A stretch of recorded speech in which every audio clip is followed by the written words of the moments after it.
Welcome to Salim समी channel. मैं हूं आपका एस्ट्रोलॉजर सलीम समी। अस्सलाम वालेकुम। आज चांद ग्रहण, इस साल का पहला चांद ग्रहण जो है वो लगने जा रहा है। उससे पहले सूरज ग्रहण लगा था, अब चांद ग्रहण लग रहा। अच्छा, सूरज ग्रहण भी मंगल और चांद ग्रहण भी मंगल वाले दिन। मंगल मार्स को कहते हैं, यानी कि मरीख को कहते हैं। एनर्जी, ब्लड, लड़ाई झगड़े का कारक है ये। और ये ग्रहण पाकिस्तान में भी नज़र आएगा, और लाहौर में, इस्लामाबाद, कराची, पेशावर, कोयटा, मुल्तान, पाकिस्तान में ये ग्रहण आखिरी मरहल में नज़र आएगा।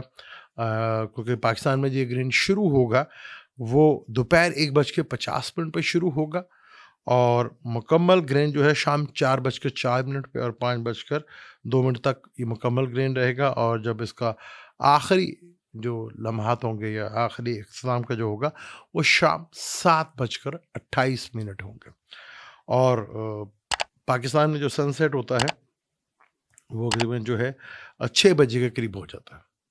तो यानी पाकिस्तान में ये ग्रहण नज़र आएगा, जुज़वी ग्रहण नज़र आएगा, कम जगह पे नज़र आएगा, लेकिन इसके असरात पूरे के पूरे नज़र आएंगे।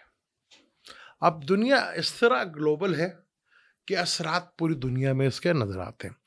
ग्रहण, चाहे सूरज ग्रहण हो या चांद ग्रहण हो, ये अल्लाह की निशानियों में से एक निशानी है, आयत है अल्लाह ताला की।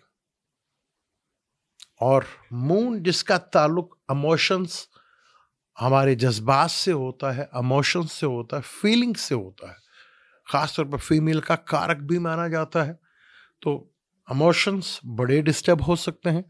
ल्यू में लग रहा है, केतु के साथ लग रहा है, और उसके बिल्कुल ऑपोजिट जो प्लैनेट बैठे हुए हैं, सन है, मरकरी है, मार्स है, राहु है, ये सारे प्लैनेट उधर बैठे हुए हैं।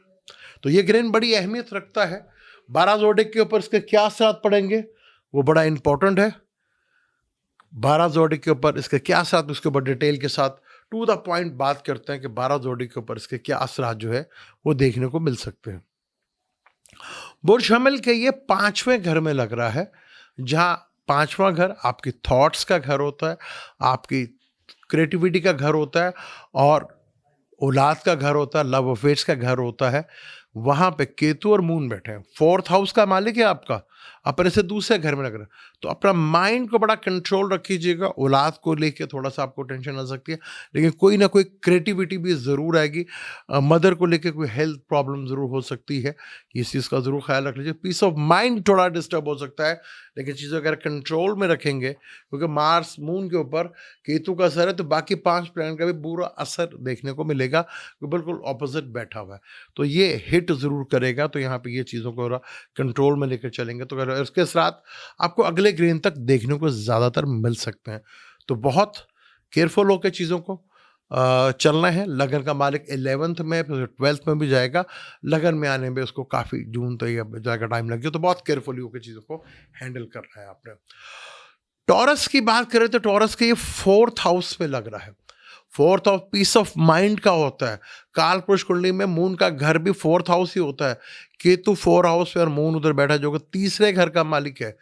तीसरे घर का मालिक और 4th हाउस का लॉर्ड बिल्कुल ऑपोजिट बैठा हुआ। केतु जहाँ बैठा है उसका डिस्पोर्टर बिल्कुल आपके कैरियर से रिलेटेड, घर से रिलेटेड, पीस ऑफ माइंड से रिलेटेड, व्हीकल से रिलेटेड, हाउस से रिलेटेड कोई अगर बड़ा इवेंट कर रहे हैं, तो यहाँ आपको सिर्फ डॉक्यूमेंटेशन से रिलेटेड और अपना पीस ऑफ माइंड, जज्बात में आके कोई कदम उठाइएगा, और मदर की सेहत का भरपूर ख्याल रखिएगा। और पीस ऑफ माइंड, और ये अगले ग्रहण तक इसके असरात रहने हैं, तो इस चीज़ को लेकर थोड़ा सा आपको फोकस रहना पड़ेगा।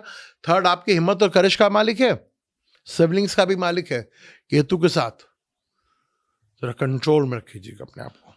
बुर्जोजा के ये 3rd हाउस में हो रहा है, अच्छा है। यहाँ शॉर्ट ट्रैवल से, कम्युनिकेशन से, ट्रैवल से, स्किल से रिलेटेड कोई ना कोई आपको चीज़ों में बेहतरी ज़रूर देखने को मिलेगी। कहीं ना कहीं से इनकम के सोर्स भी आपको मिलते नजर आएंगे। लेकिन छोटे बहन भाई सिबलिंग्स को लेके कोई ना कोई मतभेद या कोई ना कोई टेंशन ज़रूर आ सकती है। कम बोलें, कम गुफ्तगू करें, ज़्यादा बेहतर है आपके लिए। ये आप इस चीज़ को फोकस रखें।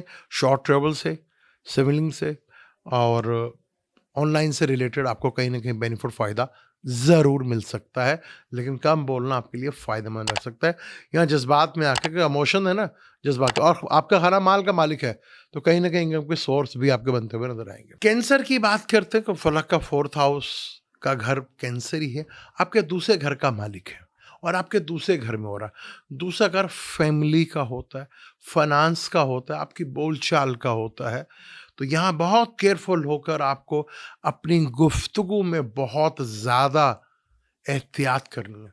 आप कुछ कहना चाह रहे हैं, अगला कुछ और समझ ले, प्रॉब्लम हो सकती है।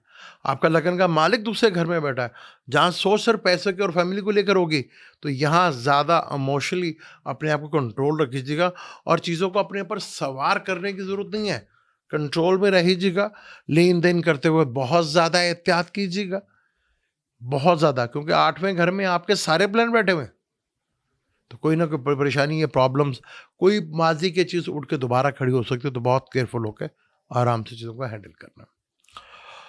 बुर्ज असद की बात करें, बुर्ज असद का 12वें घर का मालिक है और वो लगन में बैठा हुआ है। एक्सपेंस को लेके, खर्चे को लेके बहुत ज़्यादा होगा और ख़ास तौर पर अपने पार्टनर, लाइफ पार्टनर के साथ, बिजनेस पार्टनर के साथ बहुत नॉर्मलाइज रखिएगा।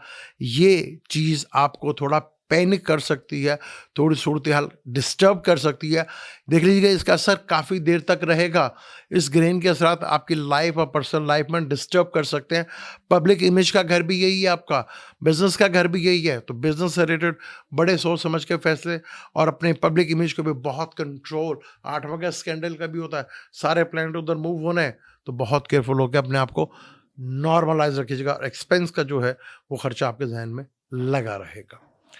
विर्गो की बात करते हैं, 11th लॉर्ड का मालिक है और वो 12वें घर में क्यों, तो 11th इनकम का मालिक खर्चे के घर में।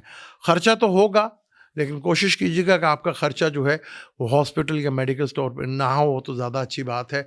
कहीं इन्वेस्टमेंट करते हुए बहुत सोच समझ कर हेल्थ का ख्याल रखिएगा। एक्सपेंस सडनली कुछ ऐसे होंगे जिसको कंट्रोल करना आपके लिए मुश्किल हो जाएगा और ननिहाल से या मामू से कोई मिसअंडरस्टैंडिंग पैदा हो सकती है। वर्किंग प्लेस, सर्विस की जगह पे कोई ना कोई डिस्प्यूट पैदा हो सकता है, तो कंट्रोल में रहिएगा और अपनी सेहत का ख्याल ज़रूर रखिएगा। मून 11th का लॉर्ड है, खर्चा करके कहीं ना कहीं पैसे ज़रूर मिलेंगे, लेकिन धड़का भी लगा रहेगा, कहीं मैं लगा बैठा हूँ तो क्या वो आएंगे भी वापस को नहीं। इसे थोड़ा कंट्रोल में रखिएगा, तो चीज़ें आपके लिए काफ़ी हद तक बेहतर हो सकती हैं। लिब्रा के ये 11th हाउस में हो रहा है, आपको गेन ऑफ मनी, बेनिफिट, फ़ायदा ज़रूर होगा। कैरियर से रिलेटेड चीज़ों में भी आपको बेनिफिट्स होगा, बड़े नेटवर्क के साथ जुड़ने का मौका मिलेगा, बड़े बहन भाइयों से, दोस्तों से, बड़ी सोसाइटी से कहीं ना कहीं आपको जुड़ने का फ़ायदेमंद होगा और इनकम के सोर्स बनते हुए यहाँ पर दिखेंगे। स्कॉर्पियो के लिए 10th हाउस में हो रहा है, मून 9th का और 10th का लॉर्ड बिल्कुल ऑपोजिट है, केतु। यहाँ पे केंद्र त्रिकोण राजयोग भी बन रहा है, तो कैरियर से रिलेटेड चीज़ों में कोई ना कोई चीज़ ज़रूर बेहतरी देखने को मिलेगी, लेकिन अपने आप को कंट्रोल में रखिएगा। यहाँ 10th हाउस ईगो का भी होता है और 4th हाउस में बैठा है। घर से दूर रह के आपको काफ़ी हद तक बेनिफिट फ़ायदा हो सकता है, लेकिन पीस ऑफ माइंड का सिलसिला आपने भी रखना है, कंट्रोल में रखिएगा, तो चीज़ें आपको फेवरेबल होती नजर आएगी। लेकिन कैरियर से रिलेटेड चीज़ों में आपको बहुत सोच समझ कर फैसले करने हैं। आने वाला टाइम में कहीं ना कहीं आपको कैरियर से रिलेटेड चीज़ों में प्रॉब्लम आ सकती है। सेक्रेटेरियस की बात करेंगे तो उसके 9th हाउस में हो रहा है, अच्छा, कहीं ना कहीं आपको चीज़ों रिलीफ मिलेगा, लेकिन 8वें का मालिक 9th हाउस में, फादर को लेके, बॉसेस को लेके, लॉन्ग ट्रैवल को लेके कहीं ना कहीं परेशानी या डिप्रेशन आ सकती है। तो शॉर्ट ट्रैवल करते हुए और ख़ासतौर पर सिबलिंग्स को लेके या फादर इन लॉ को लेके थोड़ा कहीं ना कहीं परेशानी भी बन सकती है, तो चीज़ों का कंट्रोल करेंगे। 8वें घर का मालिक 9th हाउस में है, तो कहीं ना कहीं टेंशन या डिप्रेशन ज़रूर दे सकता है, तो बहुत केयरफुल होकर चीज़ों को हैंडल करना आपने, या जितना भी अपने आप को नॉर्मलाइज रखेंगे उतना ही आपके लिए फ़ायदेमंद होगा। कैप्रिकॉर्न के ये 8वें घर में हो रहा है, तो कहीं ना कहीं नई टेंशन या डिप्रेशन आ सकती है। ख़ास तौर पर आपको अपने पार्टनर की बोलचाल के ऊपर, ससुराल के साथ और लेन देन के मामले में बहुत ज़्यादा एहतियात करनी है आपको। 7वें का मालिक है, पार्टनर की हेल्थ को लेके इशू हो सकते हैं, उनको टेंशन हो सकती है, अपने पार्टनर को लेके, बिजनेस को लेके कहीं ना कहीं आपको डिप्रेशन या टेंशन ज़रूर फेस करना पड़ सकती है। एक्वेरियस की बात करें, एक्वेरियस के ये 7th हाउस में हो रहा है, जैसे ल्यू के ये लगन में हो रहा था तो एक्वेरियस के 7th हाउस में हो रहा है, छठे का मालिक 7वें हो गया। तो अपने यहाँ पर business life partner, business partner के साथ बना के रखिएगा। पब्लिक इमेज के रिलेटेड भी चीज़ें आपको लिए ज़रा डिस्टर्ब कर सकती हैं, तो इस चीज़ को ज़रा कंट्रोल कीजिएगा और ये कोशिश कीजिएगा यहाँ आपको जज्बात में आके कोई कदम ना उठा लें। इन चीज़ों का अगर आप कंट्रोल करेंगे तो आपके लिए कहीं न कहीं फ़ायदेमंद साबित हो सकता है। आखिरी ज़ोडिक साइन पाइसेस की बात करें जो उसके ये छठे घर में होगा। छठा घर रो का, और यहाँ पे भी पाइसेस वालों के लिए ये ग्रेन काफ़ी फ़ायदेमंद है। लिटिगेशन, कॉम्पिटिशन्स, जॉब से रिलेटेड चीज़ों में काफ़ी बेनिफिट फ़ायदा आपको मिलता नज़र आएगा। कॉम्पिटिशन में विन करते हुए नज़र आएंगे।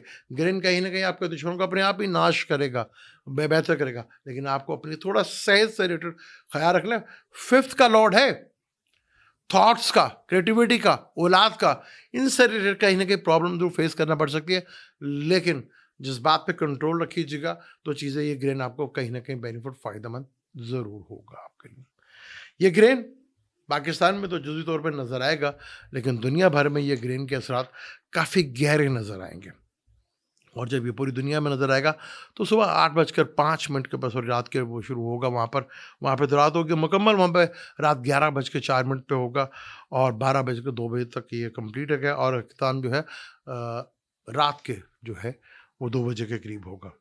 मशरक़ी एशिया, ऑस्ट्रेलिया, बैरोकल का इलाका, शुमाली अमेरिका, वस्त अमेरिका, अमेरिका के लिए काफ़ी बड़ी प्रॉब्लम्स है। तो यहाँ पर कंट्रोल जितना रखेंगे उतना ही आपके लिए फ़ायदेमंद होगा। ये था चांद ग्रेन जो आज लग रहा मंगल 5 डिग्री के है, तो यहाँ मंगल का दिन ही है, तो चीज़ें बहुत ज़्यादा कंट्रोल में रखिएगा, गुस्से पे कंट्रोल रख लीजिएगा। कहीं ना कहीं बड़े वाक़यात भी दुनिया में देखने को मिल सकते हैं। मुझे दें इजाज़त, इंशाल्लाह मिलते हैं अगली वीडियो में। अल्लाह हाफ़िज़।